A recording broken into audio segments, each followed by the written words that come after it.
kind of just stretching my back. Is it going? It's going. Okay.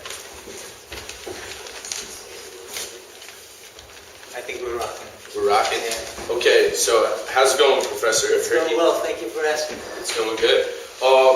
I just wanted to know, I remember you speaking one time and saying in class that you weren't originally born here? No. Okay, what country are you originally from? I'm originally from a country, at the time I was born, it was called Czechoslovakia. Okay. But now it's been split off into the Czech Republic and Slovakia. Okay. So I was born in a part that was now known as Slovakia. Okay, so are you bilingual? I am Speak it at all? bilingual, if we're quadrilingual. Oh, wow. What languages do you speak? Well, I speak English. Okay. I speak Slovak. I Wow. speak German. I speak Hebrew. And un poco español. Wow, so you're well versed in the world of language, huh? So do you travel a lot and use those languages? Is that why you've learned them, or did you learn that just to kind of just expand a little bit? No, my life took me. My parents spoke German to each other, so I learned German through them. They spoke Slovak to me, so I learned. That's how I knew Slovak. I lived 7 years in Israel, so I learned Hebrew there, and Spanish I learned in school. Wow. I also took 2 years of Latin, but I don't claim to be able to speak that. Wow, that's impressive. That's impressive. So do you find that beneficial in teaching? Are you able to communicate in different ways with students because of the language? What the language knowledge helps me to do is if we come upon a word that the students may not be familiar with, I teach them, I hopefully teach them to break it down to then be able to discern, because it sounds like a different word. How does that fit in within the context? And that's most of the words that we learn have a Latin origin. So having had Latin, I kind of facilitates things for me. Okay. So and speaking of teaching, is there like a specific moment where you can remember when you were little when you realized you wanted to be a professor or even a teacher at some point? Yeah, I was 36 years old. 36. 36 Oh, okay, years old. all right. I started a business. I started an advertising agency. And I said to myself, where am I going to get new clients? So I decided, if I go teach at a local college, the students, once they grow up and go into business, well, they'll hire me to do their advertising. I thought that was a pretty brilliant strategy. So that was in 1983. I'm still waiting for my first client. So I keep on teaching. So teaching is not my primary profession, but once having done it, I realized that that's what I truly enjoy, and to some extent I hope I'm good at it. No, that wasn't a childhood dream. My childhood dream, I'm not even sure I ever had one. I think my parents wanted me to be an engineer. I decided to go when I first started school. I was a biochem major, thinking of becoming a dentist, but that didn't go well with me. So almost doctor. Well, huh? Right.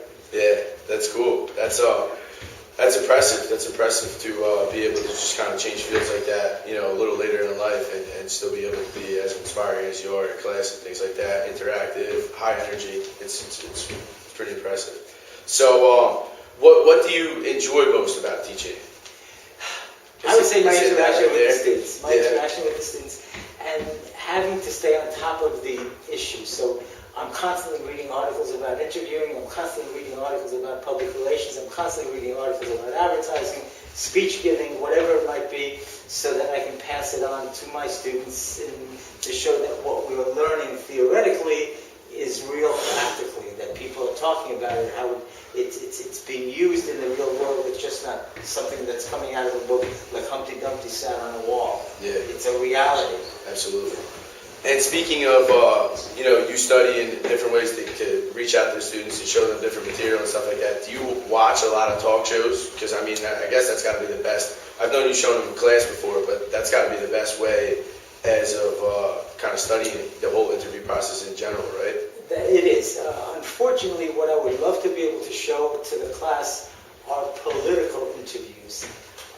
But unfortunately, the students are not as up on political situations as in order to make it worthwhile. So I sort of concentrate on sports figures and celebrities because people can relate. You remember the Jennifer Aniston film that we did with Oprah? People knew who she was. They can relate to that. I don't know if I showed your class Michael Caine with Jorge Posada. Students can relate to that. If I show a senator being interviewed on Meet the Press, people say, who is this guy? What is he talking about? And that's kind of an unfortunate thing. But, as you grow older, you become more aware of current events that the students are not that aware of it now. Absolutely. I was going to say that's probably what's the only thing that's holding it back is a lot of kids our age and even below now are weak on the political views and what's going on in the world. Do you think that's important to kind of emphasize at maybe even a younger level, so when kids are in college, they're well aware of what's going on politically in the country? Well, just coincidentally, I just came from a meeting in the Public Relations Department, and one of the things that people were complaining about that the students don't know what's going on in the world. It's almost like a bubble in New Brunswick. Well, it's not. It's that plus the fact that in my day when we would listen to the radio, remember radio? We listened to the radio, Yeah. and we would and every station every half hour had a 5-minute news segment. So just even if you were listening to music, every half hour you got caught up on the news whether you were interested in it or not. And on top of that, the Vietnam War was going on.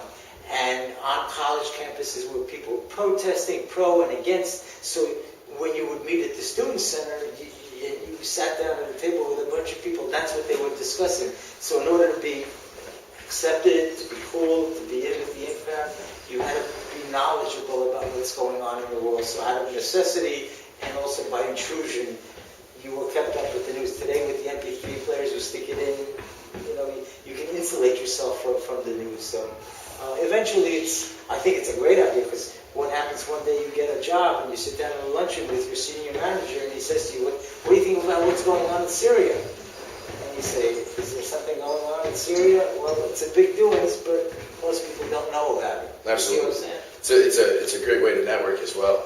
I mean, It is. Most higher ups usually have money invested in high places and are forced to kind of watch over the political views. So it's kind of a great way to network, and once you say it like that. But that's all we have time for this meeting, Professor Herky. I enjoyed it. I hope